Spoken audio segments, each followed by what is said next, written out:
I'm talking again to my friend Mychal Denzel Smith from The Nation, thenation.com, on Twitter at Mychal Smith.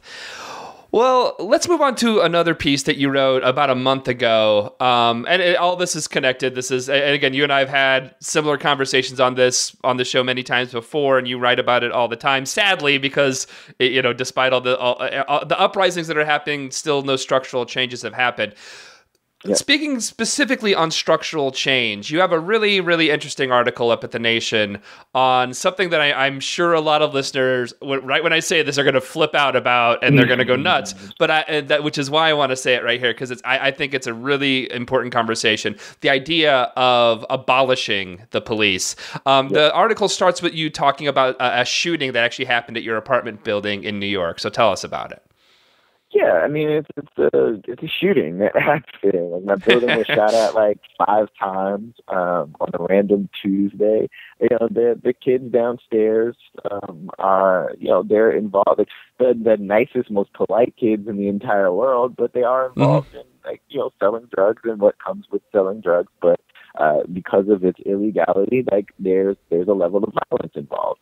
And they had some beef come home. I was looking at that shooting in the context of what happened afterward, is that the response from the police was to be parked outside of my building.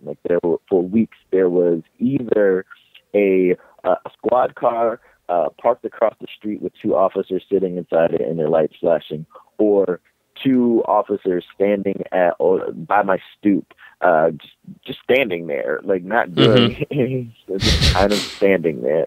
And I thought about how much more fearful I was of the police officers who were sent here as a measure of protection, presumably, as opposed to the 5 bullets that got shot into my building. And it's because around the time we were dealing with the video coming forth to light of Walter Scott being shot in South Carolina. And it's got me thinking about all the different ways in which the police scare me. As living as a young black man, the police scare me more than any other type of violence that I could face. And so we keep using them. We keep trying to use them as a solution to a lot of different things. And it's just that they're not going to what actually were they supposed to do? If someone were to shoot at my building again, they would get shot. They're not going to prevent this from happening. There are all kinds of different things that you could do to prevent my building from being shot in that manner again. One, you could decriminalize drugs, and so that it's no longer a shadow business, and so that people no longer have to police themselves through their own violence, right? Not have to police their business through that type of violence. So that's done, and that's not something that the police can do. And I think that's what prompted I've been writing through this quite a bit. Is that we use the police and think of the solution to a lot of our social ills on the back end and using police, as opposed to addressing them on the front end and making investments in things that would prevent sort of the things that we are trying to fight against in the first place, right? So we use police to address essentially mental illness. We use police to address homelessness. We use police to address drug addiction. All of these things that they're just not equipped to do. Those are results of a failure in American policy to address people's social, economic, and political needs.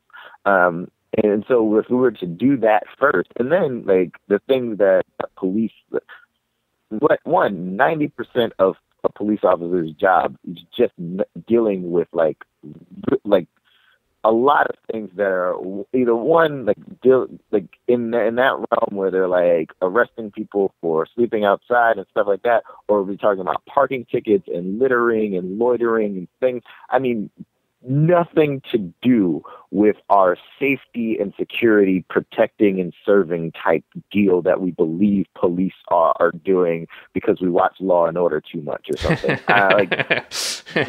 They're not involved in like any bad boy type thing.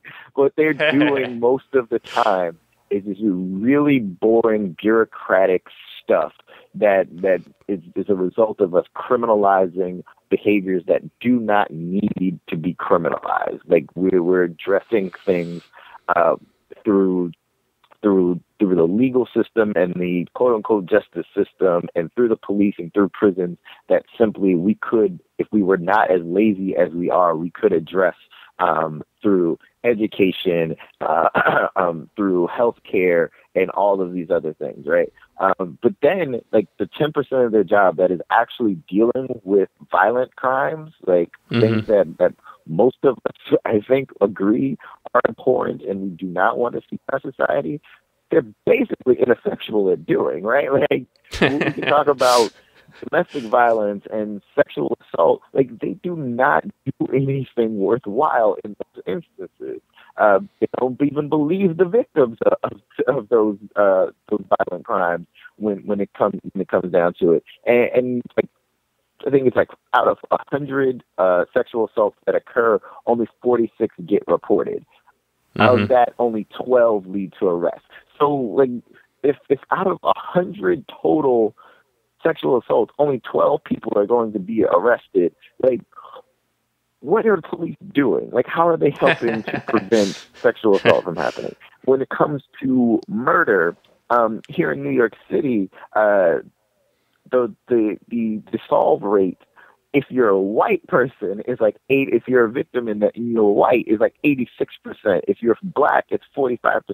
So who are they actually protecting and serving in that instance? Like, if it's still going to be stratified in this way and it's still going to reveal our vast inequality, like what purpose are they serving, right? And so there's the thing where you could just say, well, police need to be doing less of that other thing where they're just kind of dealing with minor annoyances where people are calling them for like noise pollution or because, like you saw that Washington Post story about like white people calling police because they saw a suspicious person of color. Like if they didn't have to do all of that, like if they could just devote their time to actual serious violent crimes, then maybe they would be more effective. But then we just have to ask the question, like, why are we okay with dealing with those things on the back end? Why aren't we trying to prevent those murders and those rapes and those robberies and things from happening in the first place? Like we could address the inequalities that lead to those types of violence in the first place. And then what use will we have for police? I think this for me is just the real question. It's like, what we're doing, like even if police were effective, like the ways in which they are effective is to enact violence on communities, specifically communities of color. And if we're basically saying that we're okay with them doing that so long as we feel protected. I just need us for us to imagine a new way of being protected, like a new way towards safety. And in order for us to do that, I think for me, we have to start with imagining a world where those police officers do not exist, and then asking, how do we solve these problems without them?